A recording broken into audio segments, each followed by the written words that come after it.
All right, this is going to be a virtual tour of the Mud Creek farmhouse. This is the kitchen, and it's kind of hard to get a feel for a room in two dimensions like this. But a lot of the old stuff that's sitting in here, you know, has been here for many years. Bear in mind, this house has been in our family for going on 120 years, and none of this stuff was.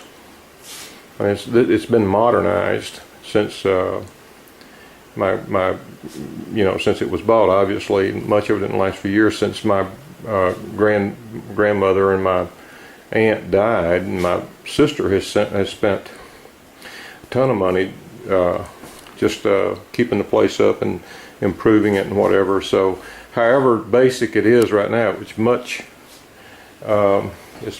improved. It's kind of messy right now because I've been unpacking stuff. And you see, the Mud Creek Cinema, as you can see, is primed and ready. And that's one of the episodes of Band of Brothers that I just kicked up there to make sure it was running okay. But we have about 700 or 800 movies to choose from. So, and it's free. Coffee's $4, but the movie's free. So, anyway, boxes, wires, cables, and everything sitting around at the moment. Kitchen's kind of messy because I made myself a good sawmill breakfast this morning. We have, I went out and provisioned for the trip, as you can see. We're okay there, and there's even a little bit of booze left over from last time. Somebody got in my stash, so it's a good thing I provided for the thievery aspect and brought more. So anyway, all the comforts of home. This is the kitchen. Moving into one of the original rooms. This is the bedroom. The old vinyl floor covering. I know from first-hand accounts that this has been down here for something approaching 90 years. And of course it's worn. There's an interesting story about how it got there. It came to the traveling sales guy came by with them loaded up on the top of his old car, and Granddad bought one. This is what DB refers to as the Virginia Suite, because he and Ron Caudell have first picks on these beds. The house is full of some of my relatives' pictures. That's my Aunt Ruby. She was the last owner of the house before my sister. That's my mom and dad. That's an aunt and uncle. The three sisters and Aunt Ruby again, and so on. You kind of get the idea here. Somebody's going to look out instead of sleeping on the floor. I did bring a folding cot this time that somebody's going to get. This old dresser here looks like something my granddad built out of undressed lumber, and he probably did. That's the way they did things back then. But the walls, you can't really tell much about it here, but the walls, maybe you can get an idea there. The walls and the ceiling are all solid wood. That's the way they built houses back then. Somebody would pay a fortune for this right now to be used in new construction. So, moving into the kitchen, or rather the living room. You know, again, memorabilia all over the place, and that was a functioning fireplace for most of the houses. For probably until about 50 years ago, or maybe a little longer, when it was taken over with a wood stove, and now, you know, we have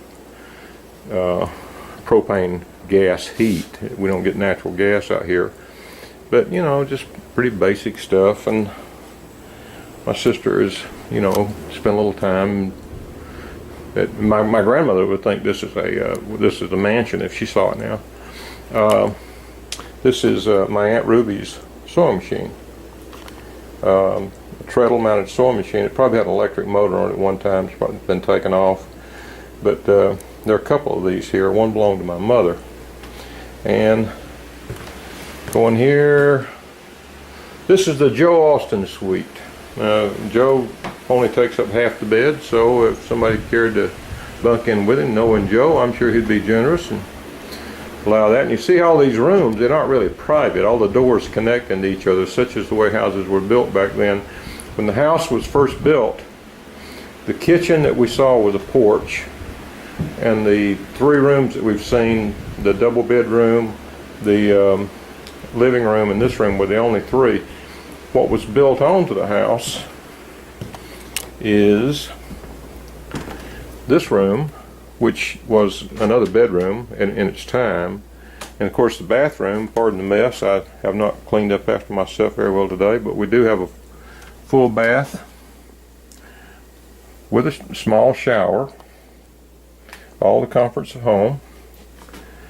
And this room kind of got made into a family type room. There's, you know, back when the family was still, you know, there were more of us, and my Aunt Ruby lived here. We had family gatherings here on a regular basis. Of course, with grandmother, we were here quite often.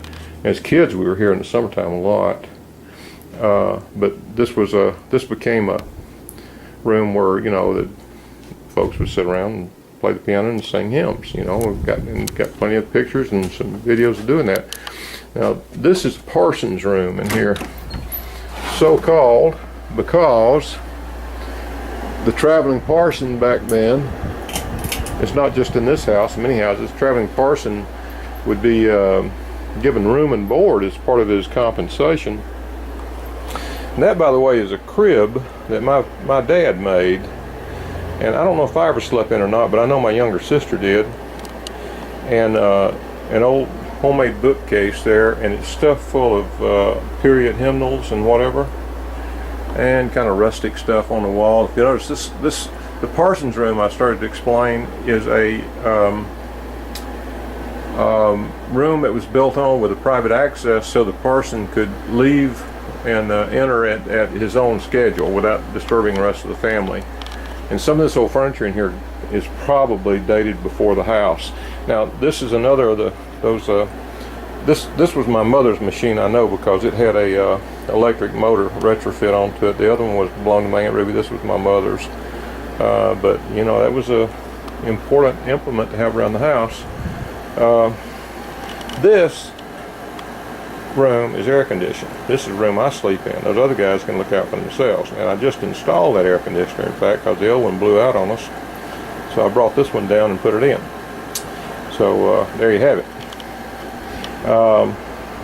These are handmade quilts on the bed, and this is not even a very good example, but my Aunt Ruby made these, and she was a real seamstress, and she made beautiful artwork. And again, you'll see the old houses are the walls are all wood. This room is, except for the furnishings, is exactly the way my granddad built it. Probably been 90 years ago when it was built. And you know, the old furniture just has accumulated here. Most of it is genuine to the house. It was here in the house. And if you see the bookcase again, that's some of Granddad's handiwork. My dad and my uncle, his twin brother, were both very accomplished carpenters, and they used to laugh at my granddad because he had they said he didn't have a level or a square, but everything he built is still standing. Now, if we go back through the living room, we come out onto a porch, and I would recognize that screen door slam if I were dead, because I've heard it millions of times. This is the swing. That's my swing. Everybody stay out of my swing. No, I'm not saying that. People seem to avoid that chair, because that seat, because they know I like it. But and I appreciate it. Now, the old pew here, you see 2 of them actually.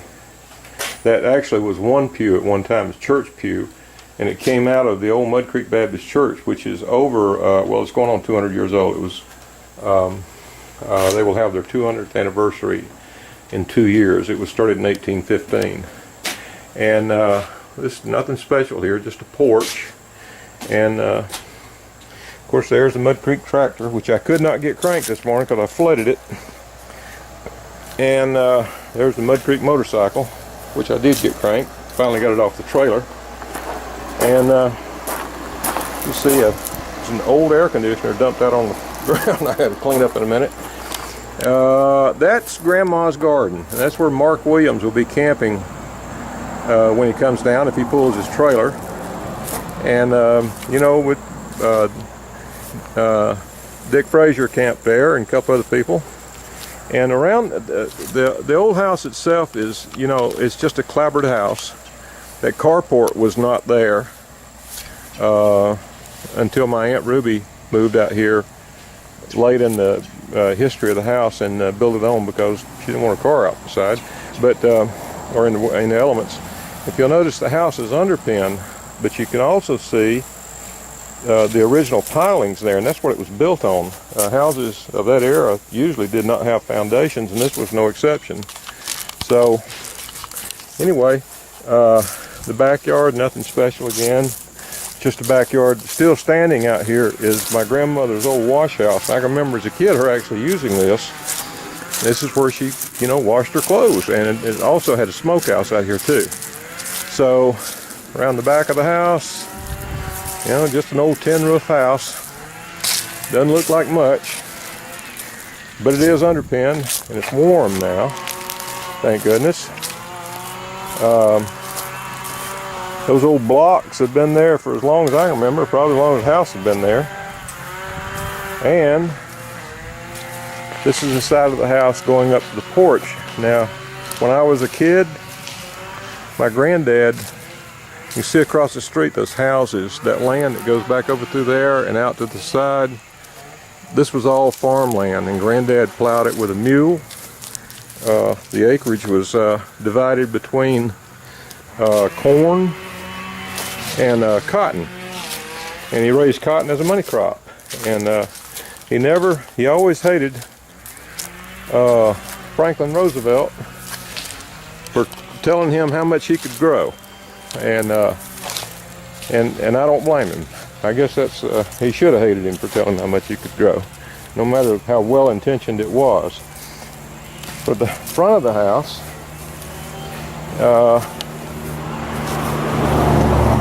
you know, this has all changed tremendously over the years because they put a new road bed through here. Now it's right next to the road, and it's not as pleasant nearly as it was. And there were some huge shade trees here that have fallen down. And you may have heard me mention the jughider bush. That's the jughider bush. It's got to be as old as the house because it was a big bush when I was a kid. And my uncle, who was born here in about 1901, told me that when he was a kid they used to hide their jugs in there. Maybe one in there yet. Maybe, I don't know what would be in there. I'm not going in to look. So you've just had a virtual tour of Mud Creek.